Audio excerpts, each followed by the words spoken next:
আপনি আমি রাতের বেলায় বাড়ির মধ্যে দাবি দাবি কম্বল গায়ে দিয়ে ঘুমাই, আর কত গরিবের সন্তান এমন আছে যারা কালামুল্লাহ শেখার জন্য মাদ্রাসার মধ্যে শুয়ে আছে, পাতলা একটা কাঁথা গায়ে দিয়ে ঘুমায়, একটা লেট্রিনার ক্ষমতা নাই, সমর্থ নাই, একটা মশারি কেনার ক্ষমতা নাই, একটা কম্বল কেনার ক্ষমতা নাই। এমন কত গরিব অসহায় সন্তান আছে, এ বলেন আছে না নাই?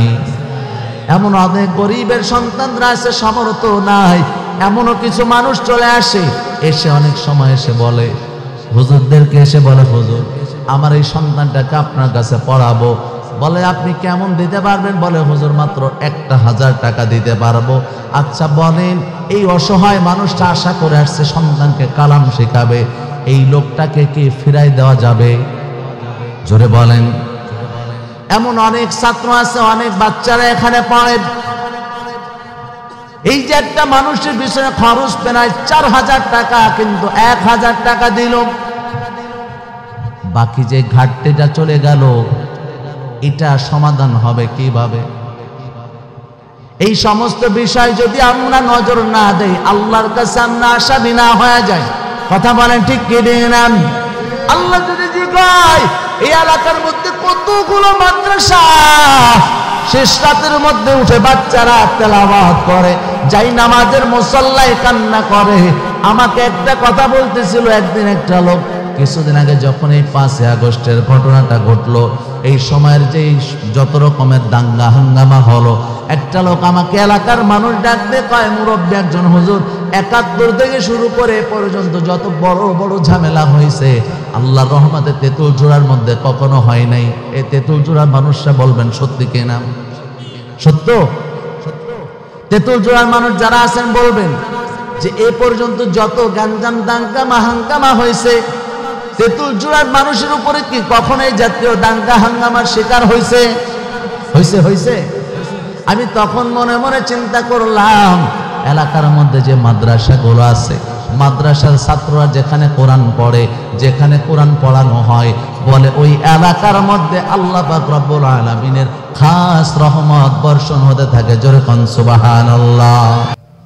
وَقَضَى رَبُّكَ أَلَّا تَعْبُدُوا إِلَّا إِيَّاهُ وَبِالْوَالِدَيْنِ إِحْسَانًا। আপনাদের সকলের কাছে যে আমি প্রশ্ন করি, আপনারা জবাব দেবেন, বলেন একমাত্র ইবাদতের মালিক কে? এ মুসলমান, জবানটা বন্ধ রাখবেন না, আরো আওয়াজ দিয়ে আল্লাহকে সন্তুষ্টির জন্য বলবেন একমাত্র মালিক কে? আল্লাহ একমাত্র মালিক, ইবাদতের মালিক একমাত্র আল্লাহ। ওই আল্লাহ নিজে জানা দেয়, আমি আল্লাহর ইবাদত করার পর এ বান্দা শুধু ইবাদত করে শেষ করবা না, তোমাদের আমি আল্লাহ ভিন্ন কিছু ইবাদতের কথা বলে দেই। আল্লাহ আমাদেরকে কি বলেছেন এটা জানার দরকার আছে না নাই? এ মুসলমান, আরো একটা আওয়াজ দিয়ে বলবেন জানার দরকার আছে না নাই? আল্লাহ তাআলা এরপর বলে, আল্লাহ তা'বুদু ইল্লা ইয়্যাহু ওয়া বিল ওয়ালিদাইনি ইহসানা। আল্লাহ পাক রব্বুল আলামিন বলেন, এরপরে আমি আল্লাহর ইবাদতের পরে যেই কাজটা তোমাদের জন্য দেওয়া হলো সেটা হলো মা বাবার খেদমত আমার আপনার জন্য ফরজ করেছে কে? আর আসতে পারেন কে? খেদমতে মা দর পিদর কুন সুবহ শাম, তাকে বাসি দর্দ আলম নেই কোনা। এতে তুই জয় মুসলমান, কোন দিয়ে খেয়াল করবেন না, কিছু সময় আলোচনা করব, কারণ একটাই, আমার জায়গা থেকে কথা আপনাদের কাছে পৌঁছায় দেওয়ার দায়িত্ব হিদায়াতের মালিককে। আল্লাহ যদি কবুল করেন না, আল্লাহ যদি কবুল করেন না, হতে পারে এই মাহফিল আজকে এই আলোচনাটা আমাদের সকলের জন্য নাজাতের ওসিলা হয়ে যেতে পারে। কথা বলে ঠিক কিনা? ও মুসলমান, এই মাহফিলটা হতে পারে এই এলাকাবাসীর জন্য নাজাতের ওসিলা হয়ে যেতে পারে।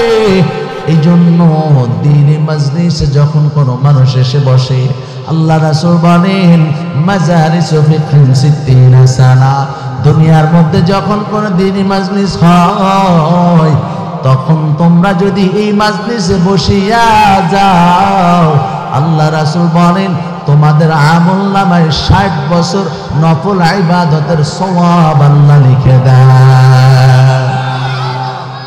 ভাইরা আমার, সাহাবায়ে কেরাম জিজ্ঞাসা করে, ইয়া রাসূলুল্লাহ, ইয়া হাবিবাল্লাহ, 60 বছর নফল ইবাদতের সওয়াব এটা কি শুধুমাত্র নামাজের সওয়াব না রোজার সওয়াব?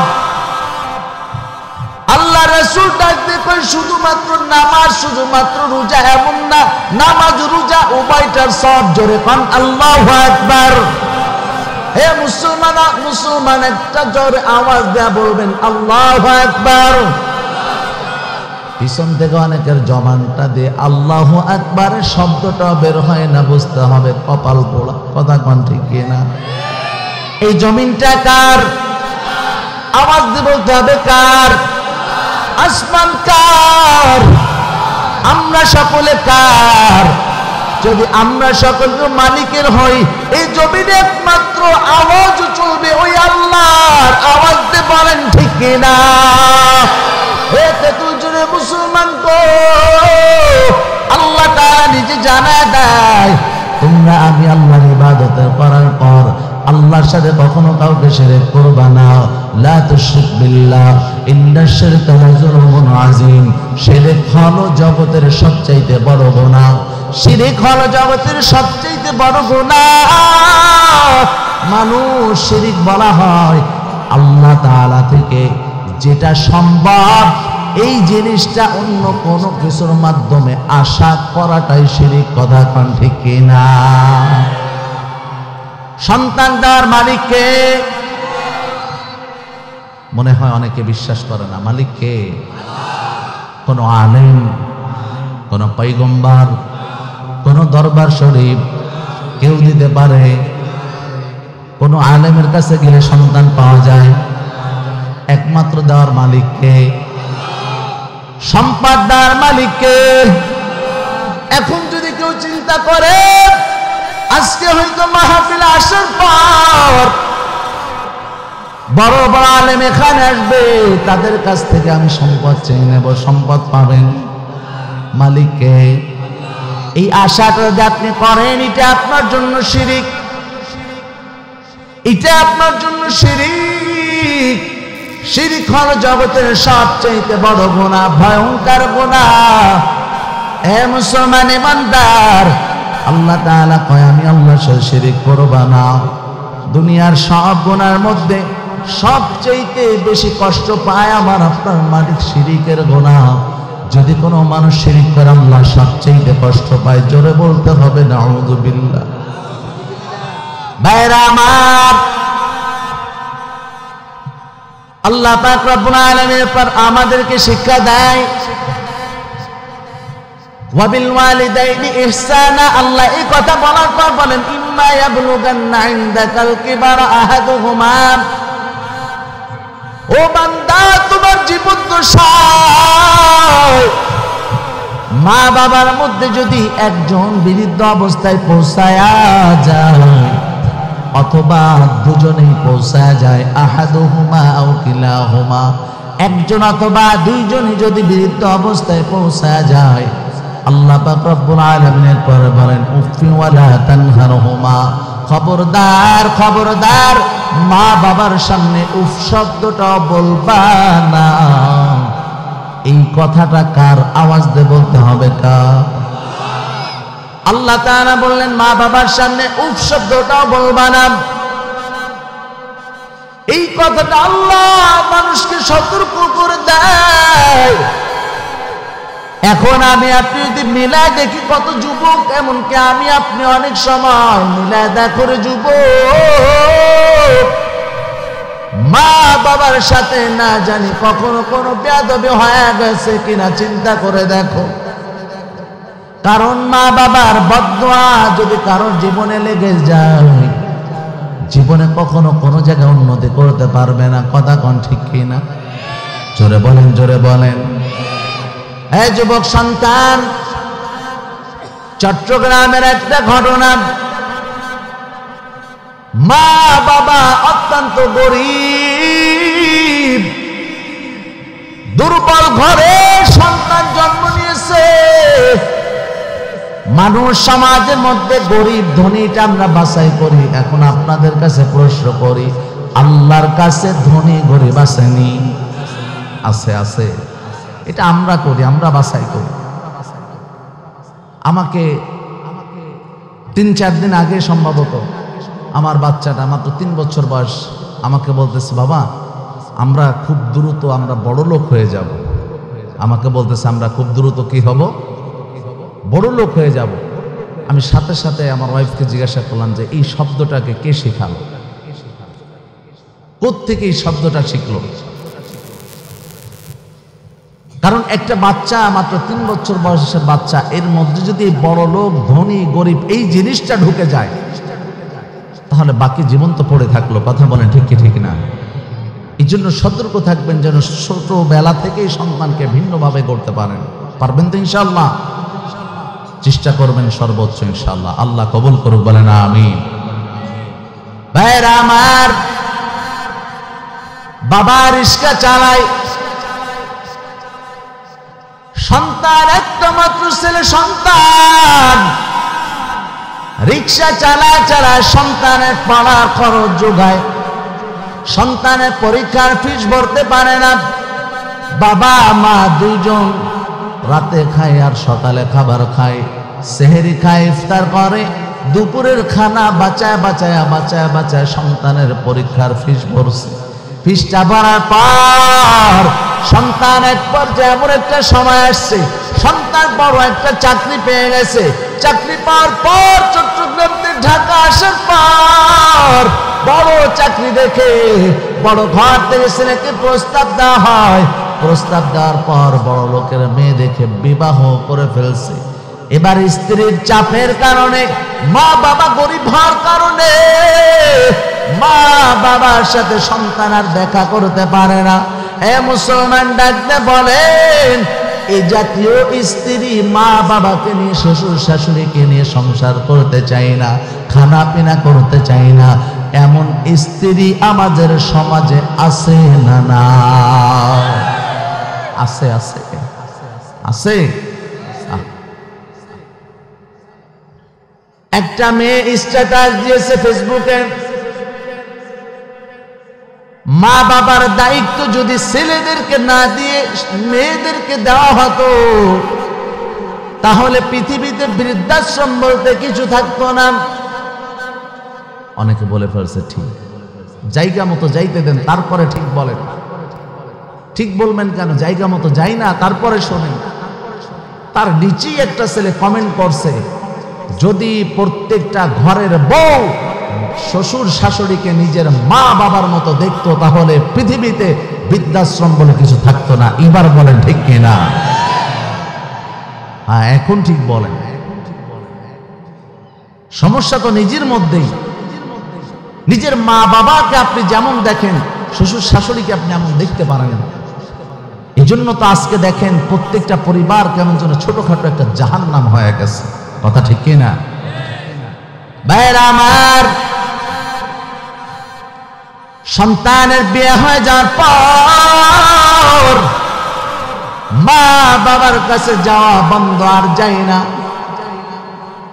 এই মা বাবা এক বেলা খানা না খেয়ে, খানা বাঁচা বাঁচায়া খানা টাকা দেয়া সন্তান আজকে তোমাকে বড় অফিসার পোস্টে পৌঁছানো। মা বাবার এই শ্রম, এত বড় শ্রম দেওয়ার পর এবার বাবা মানুষকে বুঝতেও দেয় না সন্তান এত বড় অফিসার হয়ে গেছে। সকলে জানে সন্তান মা বাবার খোঁজ নেয় না, মা বাবা বুঝতে দেয় না, কারণ বুঝতে দিলে সন্তানের প্রেস্টিজ শেষ হয়ে যাবে, সম্মান নষ্ট হয়ে যাবে। ছেলের স্যার বড় একজন অফিসার, আমাদের সন্তান মনে হয় এই ঈদের সময় আমার সন্তান আমাদের বাসায় আসবে। ঈদের সময় চলে গেছে, একটা নয় দুইটা নয়, 3টা বছর পার, 4টা বছর পার হয়ে যাওয়ার পর হঠাৎ করে সন্তানের কানের মধ্যে আওয়াজ আসছে, কানের মধ্যে আওয়াজ। সন্তান যখন আওয়াজ শুনছে যে মা অসুস্থ হয়ে গেছে, মার অসুস্থর কথা শোনার পর কে যেন আওয়াজ দিছে, তোর মা অসুস্থ। মায়ের অসুস্থ বলার পর হাত দিচ্ছ তুমি, তোমার মেন কই? হ্যাঁ, তারা ডাক দাও, আওয়াজ যেন একটাবারের জন্য সমস্যা না হয়। হ্যাঁ, আমার আদত অভ্যাস এটা না যে মাইকওয়ালাদের সাথে খারাপ আচরণ করা, আমার এটা পছন্দ না ব্যক্তিগতভাবে, কারণ ওরাও চেষ্টা করে ভালো করার জন্য। কথা ঠিক কিনা? কথা বলেন। খারাপ হলে বদনামও তো তাদের, চেষ্টা করে তারা, কিন্তু না বুঝলে হাত দিও না। এই যুবক সন্তানের কাছে চলে গেছে খবর, তার মা বাবা অসুস্থ, মা অসুস্থ। সন্তান রাতের বেলায় স্ত্রীর সাথে এক পর্যায়ে হাতাহাতি হয়ে গেছে। মাকে দেখার জন্য ঢাকা থেকে রওনা শুরু করছে। গ্রামের কাছে যখন গাড়ি থেকে নামছে, গাড়ি থেকে নামার পর রাস্তার মধ্যে হঠাৎ করে তাকায় দেখে একটা রিক্সা চালক, কোনো মানুষ নাই, শীতের মধ্যে, শীতের রাত, এই গভীর রাতে শীতের মধ্যে কোনো রিক্সা নাই, একটা মাত্র রিক্সা আছে দূরে। রিক্সার নিচে ছোট মতো কোনো মতে একটা আলো জ্বলে, বাতি জ্বলে। সন্তান পিছন থেকে ডাক দিয়েছে, এই রিক্সা খালি, এদিকে আস। এদিকে আসার জন্য যখন ডাক দিয়েছে, ডাক দেওয়ার পর বাবা আর বুঝতে দেরি হয় নাই, কণ্ঠ শুনে বুঝে ফেলছে এটা আমার জন্ম দেওয়া সন্তান।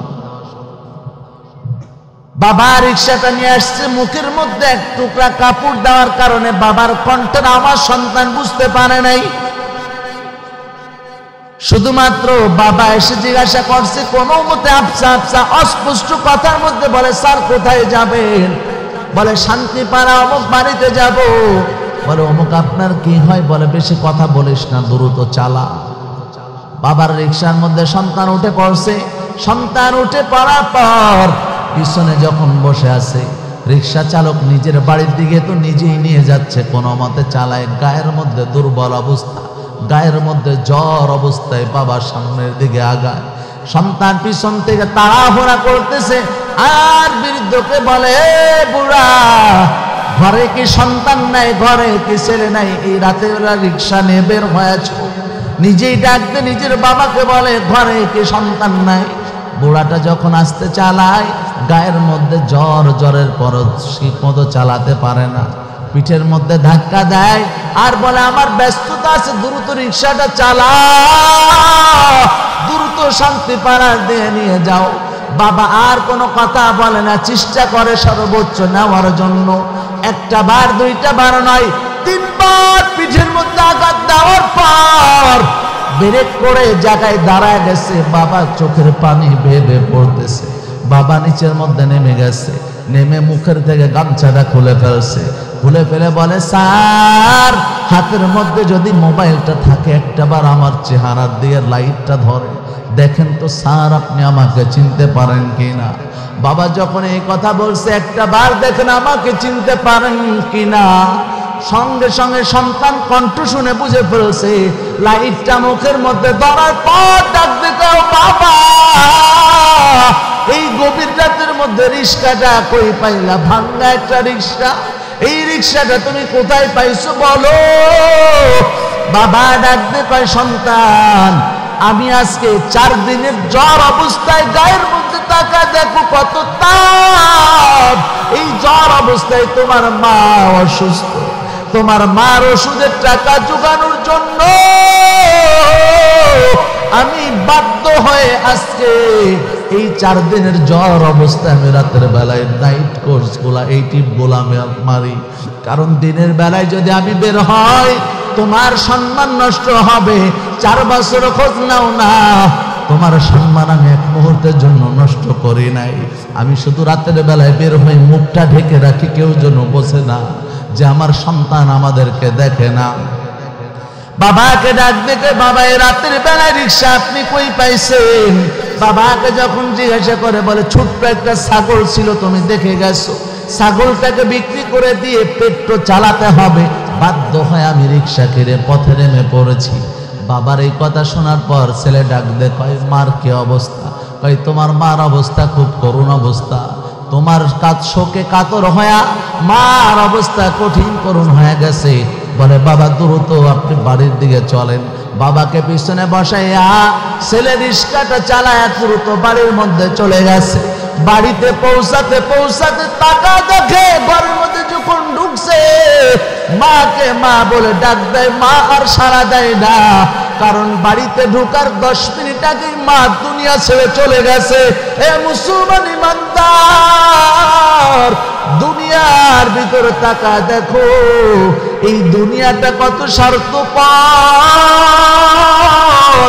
সন্তান বাড়িতে ঢুকছে, ঢোকার পর দেখে মা বিদায় হয়ে চলে গেছে, মা দুনিয়ার মধ্যে আর বেঁচে নাই। সন্তান এবার কি করবে? মাকে জড়ায় ধরে কাঁদতেছে, হঠাৎ করে তাকায় দেখে বাবা দাঁড়ায় আছে। দাঁড়ানো অবস্থা থেকে বাবা তরস করে নিচে মাটিতে জমিতে পড়ে গেছে। বলে স্ত্রীর এমন অবস্থা দেখে বাবা জায়গায় পড়ে বাবাও সাথে সাথে হার্ট অ্যাটাক করে দুনিয়া থেকে বিদায় নিয়ে চলে গেছে। এ মুসলমান ইমানদার, ছেলে এবার মা বাবা দুজনকে জড়া ধরে আর কান্না করে, আর কান্না করে, ও গো মা, ও বাবা,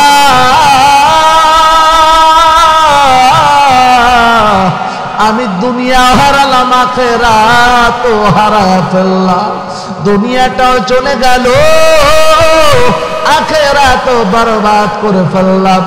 এখন যারা ধরে কান্না করে আর কান্না করে। মুসলমান বলো, এই মা বাবা কি এখন আর ফিরে আসবে? আওয়াজ দিয়ে বলেন না ফিরে আসবে? দুনিয়া হারাইছে, আখিরাত হারাইছে। আল্লাহর নবীর জন্য ডাক দে, কয় রিজাল রব্বি ফি রিজাল ওয়ালিদ, মাতা পিতার সন্তুষ্টির মধ্যে আল্লাহর সন্তুষ্ট রয়েছে। আবার যদি মা বাবা তোমার উপর অসন্তুষ্ট হয়ে যায়, আমার আল্লাহ নিজেই তোমার উপর অসন্তুষ্ট হয়ে যায়। এ মুসলমান ইমানদার, ও তো তিরুজলার মানুষ তো, এ যুবক সন্তান, পর্দার আড়ালের মা, একটু দিলটা লাগায় আলোচনা শুনবেন। অনেক যুবক সন্তান এমন আছেন, মা বাবার সাথে কতজনে বেয়াদবি হয়ে যায়, মা বাবার সঙ্গে কত সময় খারাপ আচরণ করে ফেলেন। মা বাবার কাছে ক্ষমা চাও, মা বাবার কাছে ক্ষমা চাও, কারণ এই যুবকটার কপালটা পোড়ায় ফেলছে। এ মুসলমান ইমানদার, এইভাবে যদি মা বাবা চলে যায়, কপালটা পড়ে যাবে, জীবনটা ধ্বংস হয়ে যাবে। আমি যদি আপনাদেরকে বলি, আল্লাহ পাক রব্বুল আলামিন কোরআনের মধ্যে শিখায় দেয়, খবরদার মা বাবা যদি বৃদ্ধ অবস্থায় পৌঁছা যায়, উফ শব্দটা বলবা না। তাদের সামনে তোমার মাথাটা বিলীন করে দাও, তাদের সঙ্গে আচরণ করো শিষ্টাচারমূলক আচরণ। আল্লাহ তাআলা এরপরে আয়াতে বলেন, ওয়াকফিজ লাহুমা জানাহাজ যুল্লি মিনার রাহমা। এরপরে আল্লাহ তাআলা বলেন, ওয়াকুর রাব্বিরহামহুমা কামা রাব্বায়ানি সগীরা। জোরে আওয়াজ দিয়ে বলেন আল্লাহু আকবার। ভাইরা আমার, আল্লাহ পাক রব্বুল আলামিন নিজে শিখায় দেয় মা বাবার জন্য কেমনে দোয়া করবেন। আল্লাহর কাছে দোয়া করবেন, রব্বিরহামহুমা কামা রাব্বায়ানি সগীরা। মা বাবার জন্য এইভাবে দোয়া করবেন, আয় আল্লাহ আপনি আমার মা বাবার উপর রহম করেন, যেভাবে আমার মা বাবা আমার শিশুকালে তারা আমাকে লালন পালন করেছে। দোয়াটা শিখিয়ে দিয়েছেন কে? জোরে আওয়াজ দিয়ে বলেন না কে? এ মুসলমান ইমানদার, আল্লাহ রাসূলের কাছে সাহাবী আসছে, এসে জিজ্ঞাসা করে, ইয়া রাসূলুল্লাহ, ইয়া হাবিবাল্লাহ, দুনিয়ার মধ্যে মা এবং বাবার মধ্যে সবচেয়ে বেশি খেদমতের হকদার কে বেশি? আল্লাহ রাসূল বলেন, তোমার মা। সাহাবী জিজ্ঞাসা করলেন সুম্মা মান, তারপরে কে? রাসূল বলেন উম্মুকা, তোমার মা। এরপরে জিজ্ঞাসা করলেন সুম্মা মান, রাসূল বললেন ক্বালা উম্মুকা, তিনবার বললেন। এরপরে সাহাবী জিজ্ঞাসা করলেন সুম্মা মান, তারপরে কে? আল্লাহ রাসূল বললেন তারপরে তোমার বাবা, আবুকা, তোমার বাবা। এ মুসলমান, মার সম্মান আল্লাহর রাসূল নিজেই তিনবার দিয়েছে, মার সম্মানটা 3 গুণ বাড়ায় দিয়েছে আল্লাহর নবী। এবার একটু চিন্তা করে দেখো এত সম্মান কেন বাড়াইছে জানোনি? কারণ তুমি যখন ছোট ছিলা মার গর্ভের মধ্যে ছিলা, তোমার এই পেটের সামান্য একটু জায়গার মধ্যে মা কেমনে তোমাকে ধারণ করলো, মায়ের কলিজার মধ্যে, মার কলিজার মধ্যে ছিদ্র করে তোমাকে আল্লাহ তাআলা এখানে জায়গা করে দিয়েছে। জোরে বলেন আল্লাহু আকবার। এ মুসলমান ইমানদার, এই মা এমন দামি সম্পদ, এমন দামি সম্পদ মা আল্লাহ আপনাকে দিয়েছেন, আমাকে আপনাকে দিয়েছেন। কতজনের মা চলে যায়, কতজনের মা চলে যায়, কান্না করে দোয়া চায় আর বলে হুজুর এত দেশের মধ্যে ঘুরি, মার মতো আর কাউকে খুঁজে পাই না, মার মতো আর কাউকে দেখি না।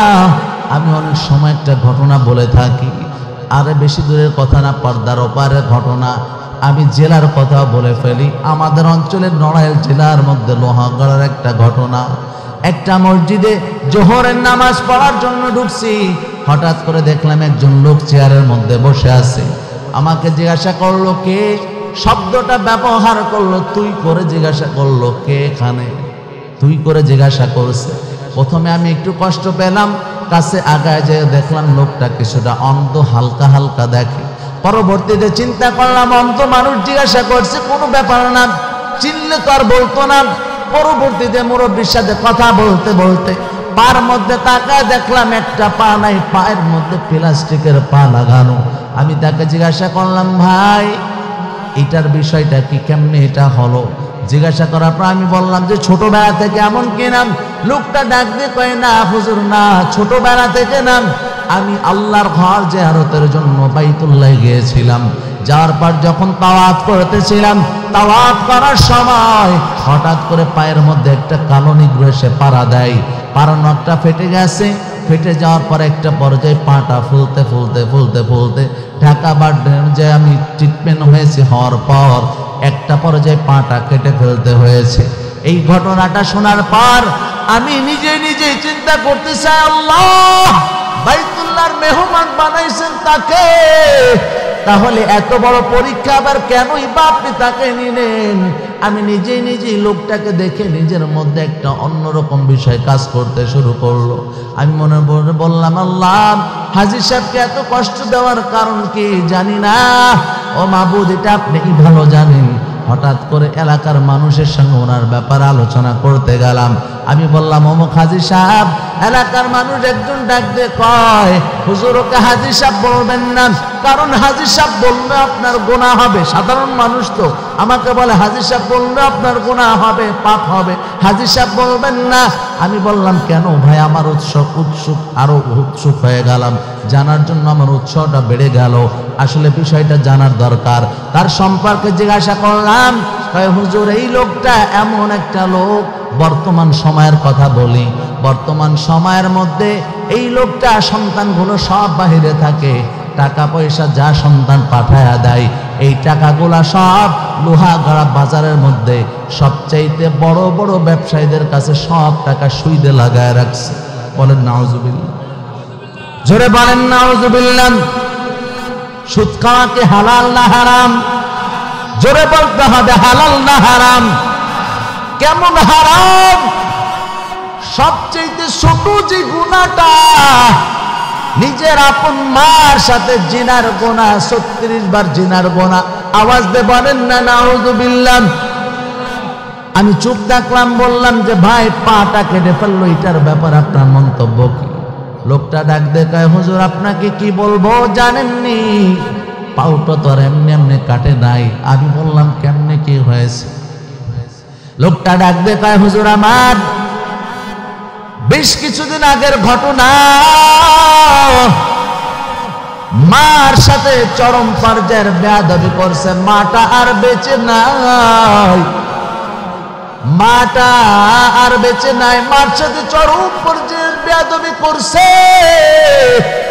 আমি বললাম কি বেয়াদবি বলেন? লোকটা নিজেই চোখের পানি ছেড়ে দিল, ছেড়ে দিয়ে বলে হুজুর মার সাথে খারাপ আচরণ করতে করতে মাকে থাপ্পড় দিয়ে ঘর থেকে ফেলে দিয়েছে।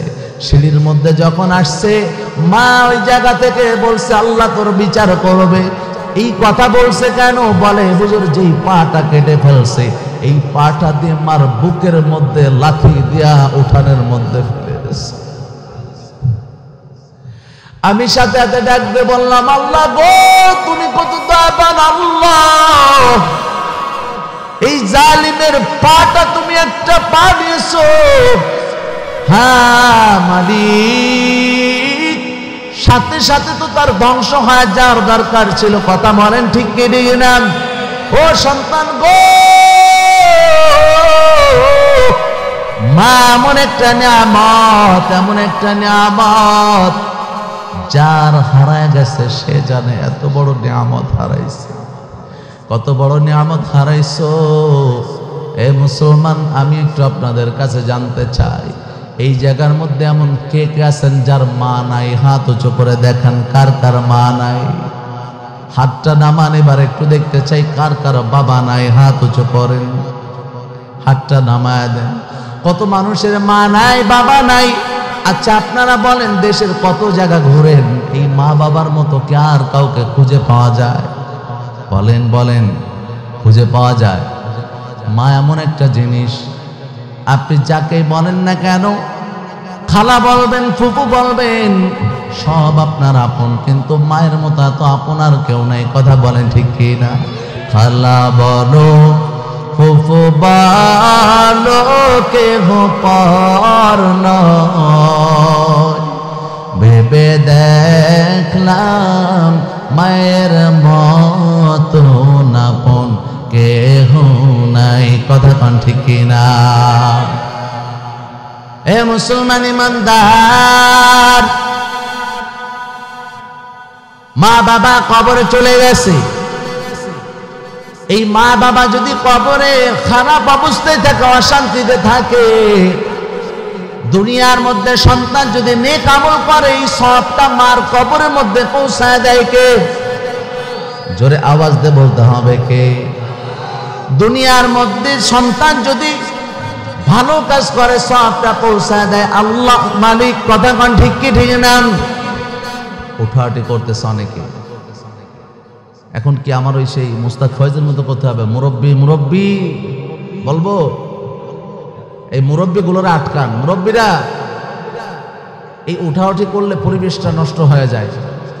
পরে তো এটা কয়া লাগবে, বুঝছে না বুঝছে না, নতুন। কথা ঠিক কিনা? নতুন, বুঝছে না। এরপর আর কেউ উঠবেন না ইনশাল্লাহ। উঠতে গেলে পাশে তারা আছেন, দায়িত্ব দিয়ে বসায় রাখবেন। পারবেন তো ইনশাল্লাহ? আল্লাহ কবুল করে জোরে করুন আমিন।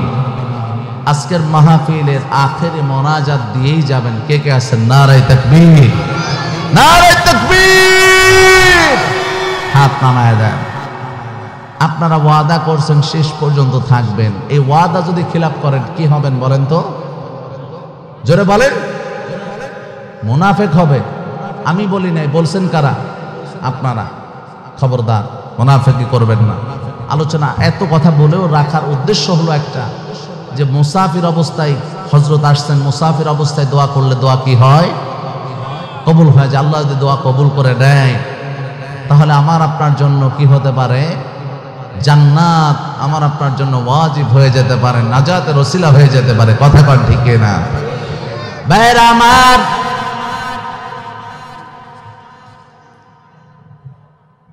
আল্লাহ রাসূল বলেন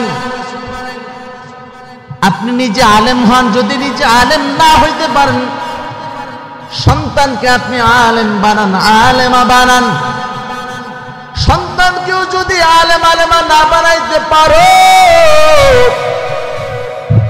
নিজের পোতা পত্নী নাতি নাতনি এগুলাকে আলেমা বানাও। যদি সেটাও তুমি না পারো, না সম্ভব হয়, নিজের মেয়েটাকে আলেমদের সাথে সম্বন্ধ করে আলেমদের সাথে সম্পর্ক তৈরি করো। যদি সেটাও সম্ভব না হয়, পোতা পত্নীটা আলেম আলেমা দেখে বিবাহ বন্ধন করে সেখানেও সম্পর্ক জোড়ো। যদি এটাও সম্ভব না হয়, কমসে কম মাদ্রাসার আলেমদের সাথে সম্পর্ক ভালো রাখেন, মসজিদের ইমামদের সঙ্গে সম্পর্ক ভালো রাখেন। কারণ কিয়ামতের ময়দানে আল্লাহ রাসূল বলেন, মান তাশাব্বাহা বিকওমিন ফাহুয়া মিনহুম। যে ব্যক্তি যেই জাতীয় মানুষের সাথে সম্পর্ক রাখলো, যেই জাতীয় মানুষের সাথে সম্পর্ক রাখলো, কিয়ামতের ময়দানে ওই মানুষদের অন্তর্ভুক্ত বানায় আল্লাহ উঠায় দেবে। জোরে কোন সুবহানাল্লাহ।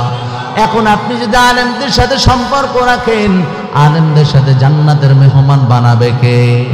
জোরে বলেন না কে? কিয়ামতের আগে যখন সব ধ্বংস হয়ে যাবে, আল্লাহর ঘর মাদ্রাসা এগুলা ধ্বংস হবে না। কথা কণ্ঠে কেড়ে নাম।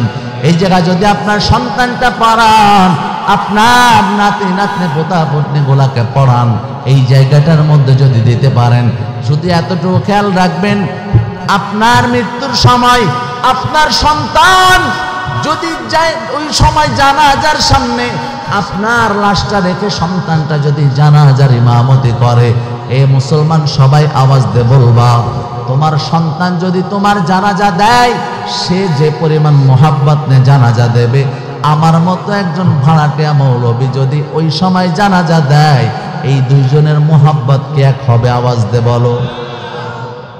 তাহলে বলেন, সন্তান যে মোহাব্বত নিয়ে জানাজা দেবে, সন্তান যদি মোহাব্বত নিয়ে জানাজা দেয়, ওই বাবার কবরে আযাব মাফ করে দিবেন কে? হে মুসলমান ইমানদার, এই যে মাদ্রাসা দেখতেছো, অনেকে কথা বলে যে এটা তো একটা প্রাইভেট মাদ্রাসা। হ্যাঁ, প্রাইভেট মাদ্রাসা, আশেপাশে বহু প্রাইভেট মাদ্রাসা আছে। এই মাদ্রাসাগুলোর মধ্যে খোঁজ নিয়ে দেখেন, প্রাইভেট মাদ্রাসা, এখানে বাচ্চারা বেতন দিয়ে পড়ে। হ্যাঁ, সত্য কথা। তবে এর ভিতর দিয়েও কত এতিম অসহায় আছে যেটা আপনাদের খবর নাই। অনেক এতিম অসহায় ছাত্র আছে। একটা ছাত্র যদি খরচ আপনি হিসাব করেন, দেখবেন মান্থলি প্রায় 3 থেকে 3.5 থেকে 4,000 টাকা একটা মানুষের পিছনে খরচ। কত গরিবের সন্তানরা আছে। আপনি আমি রাতের বেলায় বাড়ির মধ্যে দাবি দাবি কম্বল গায়ে দিয়ে ঘুমায়, আর কত গরিবের সন্তান এমন আছে যারা কালামুল্লাহ শেখার জন্য মাদ্রাসার মধ্যে শুয়ে আছে, পাতলা একটা কাঁথা গায়ে দিয়ে ঘুমায়। একটা লেট্রিনার ক্ষমতা নাই, সমর্থ নাই, একটা মশারি কেনার ক্ষমতা নাই, একটা কম্বল কেনার ক্ষমতা নাই। এমন কত গরিব অসহায় সন্তান আছে। এ বলেন আছে না নাই? এমন অনেক গরিবের সন্তানরা আছে, সামর্থ্য নাই। এমনও কিছু মানুষ চলে আসে, এসে অনেক সময় এসে বলে, হুজুরদেরকে এসে বলে, হুজুর আমার এই সন্তানটাকে আপনার কাছে পড়াবো। বলে আপনি কেমন দিতে পারবেন? বলে হুজুর মাত্র 1,000 টাকা দিতে পারবো। আচ্ছা বলেন, এই অসহায় মানুষটা আশা করে আসছে সন্তানকে কালাম শেখাবে, এই লোকটাকে কি ফিরাই দেওয়া যাবে?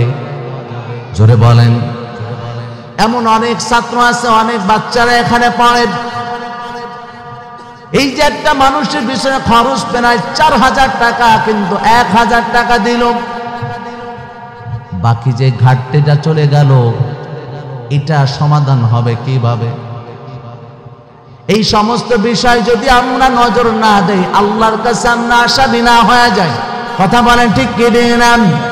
আল্লাহ যদি জিগায় এই এলাকার মধ্যে কতগুলো মাদ্রাসা, শেষ রাতের মধ্যে উঠে বাচ্চারা তেলাওয়াত করে, যাই নামাজের মুসল্লায় কান্না করে। আমাকে একটা কথা বলতেছিল একদিন একটা লোক, কিছুদিন আগে যখন এই 5 আগস্টের ঘটনাটা ঘটলো, এই সময়ের যে যত রকমের দাঙ্গা হাঙ্গামা হলো, একটা লোক আমাকে এলাকার মানুষ ডাকতে কয়, মুরব্বী একজন হুজুর, 71 থেকে শুরু করে পর্যন্ত যত বড় বড় ঝামেলা হয়েছে, আল্লাহর রহমতে তেঁতুল জোড়ার মধ্যে কখনো হয় নাই। এই তেঁতুল জোড়ার মানুষরা বলবেন সত্যি কিনা? সত্য? তেঁতুল জোড়ার মানুষ যারা আছেন বলবেন যে এ পর্যন্ত যত গাঞ্জাম দাঙ্গা হাঙ্গামা হয়েছে, তেঁতুল জোড়ার মানুষের উপরে কি কখনো এই জাতীয় দাঙ্গা হাঙ্গামার শিকার হয়েছে? হয়েছে। আমি তখন মনে মনে চিন্তা করলাম, এলাকার মধ্যে যে মাদ্রাসাগুলো আছে, মাদ্রাসার ছাত্ররা যেখানে কোরআন পড়ে, যেখানে কোরআন পড়ানো হয়, বলে ওই এলাকার মধ্যে আল্লাহ পাক রব্বুল আলামিনের খাস রহমত বর্ষণ হতে থাকে। জোরে কোন সুবহানাল্লাহ। এই কালামে জিন্দা কুরআনে হাকিম হিকমতে লা ইয়াসালাসতু কাদিম জামিউল ইলমি ফিল কুরআনে হাকিম তাকাসারাত আন ওয়া আফহামুর রিজালি। ভাইরা আমার, এখন আপনাদেরকে বলি, অনেকের মা বাবা চলে গেছে, দুনিয়ায় নাই। ফরিদপুরের একটা যুবক আমাকে ফোন দিয়ে বলে, হুজুর বাবাটা মারা গেছে, বাবাটা চলে গেছে। স্বপ্নের মধ্যে দেখলাম বাবা আমার কাছে বলতেছে, বাবা আমি একটু তরমুজ খাবো, তরমুজ খাওয়াও। হুজুর আমি এখন কি করব, দেখে তো আমার কাছে ভালো লাগতেছে না। আমি বললাম, ভাই গরিব দুঃখীদেরকে দেখে আল্লাহ তো আপনাকে অর্থ কম দেয় নাই, গরিব দুঃখীদেরকে দেখে দেখে কিছু তরমুজ কিনে দেন, মাদ্রাসার ছাত্রদেরকে দেখে দেখে কিছু তরমুজ কিনে দেন। দিচ্ছে 4 থেকে 5 দিন পরে, 3-4 দিন বা 5 দিন পরে আমাকে ফোন দিয়েছে, ফোন দিয়ে হাসতেছে আর বলতেছে খুশির সাথে, হুজুর একটা কথা বলবো জানেন? আমি বললাম, কি বলবেন বলেন। বলে বাবার সাথে স্বপ্নে আবার দেখা হয়েছে, বাবা আমাকে জড়ায় ধরে, বাবা কত দামি আর সুন্দর তরমুজ, আমাকে সুস্বাদু তরমুজ খাওয়াইছো, যা আমি জীবনে কখনো আগে খাই নাই। জোরে বলেন না আল্লাহু আকবার। এই বাবাকে আল্লাহ কোন জায়গার তরমুজ খাইছে বলেন? জান্নাতি তরমুজ। কোন জায়গায় তরমুজ? দুনিয়ার মধ্যে খাওয়াইছে, বাবাকে আল্লাহ খাওয়াইছে জান্নাতিটা। এই জন্যই তো বাবা বলে যে আমি এত সুস্বাদু তরমুজ আর আগে কখনো খাই নাই। মুসলমান দুনিয়ার মধ্যে মা বাবার জন্য যদি কোনো খেদমত আপনি করেন, মা বাবা যদি কবরে চলে যায়, ওই মা বাবার কবরের মধ্যে পৌঁছায় দেয় কে? সেই জায়গা থেকে আপনাদেরকে বলি, অনেক এতিম অসহায় ছাত্ররা আছে, তাদের দিয়ে তাকায়া, যারা সবল আছে তো ভালো কথা আলহামদুলিল্লাহ, যারা এতিম অসহায় ছাত্ররা আছে, মাদ্রাসা বোর্ডিং অনেক ছাত্ররা খানা খায়, এদের উদ্দেশ্য করে আগে ভেঙে বলছি, এদের উদ্দেশ্য করে আপনাদের মধ্যে এমন একজন মায়ের পাগল বাবার পাগল দেখতে চাই। এই মাদ্রাসার জন্য 10,000 টাকা দান করতে পারবেন কে? একটা লোক দেখতে চাই। 10,000 টাকা কে গুনতে পারবেন দান? কেমন আছেন? 10,000 টাকা করতে পারবেন দান এই মাদ্রাসার জন্য? মা বাবা দুনিয়াতে চলে গেছে, হে মুসলমান ইমানদার, কত সম্পদ মা বাবা রেখে গেছে। একটাবার চিন্তা করে দেখেন, এই সম্পদটা দিয়ে আপনি কি করবেন? কোটি কোটি টাকার সম্পদ আল্লাহ আপনাকে দিয়েছে, এত সম্পদ আল্লাহ আপনাকে দিয়েছে। ওই মা বাবা এই শীতের রাতের মধ্যে, ওই মা বাবা কবরের মধ্যে আসি, পাতলা একটা কাপড় গায়ে দিয়ে ঘুমায়। ওই মা বাবার এই শীতের মধ্যে না জানি কত কষ্ট হয়, পাতলা কাপড় গায়ে দিয়ে মা বাবা ঘুমায় আছে কবরের মধ্যে। ও সন্তান, ওই বাবার জন্য কি একটু মায়া লাগে না? ওই মার জন্য কি একটু মায়া লাগে না?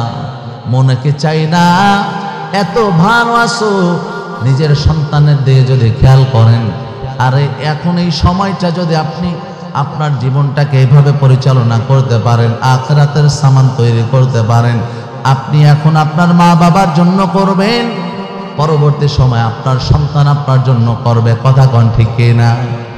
আরো আওয়াজ দিয়ে বলতে হবে ঠিক কিনা?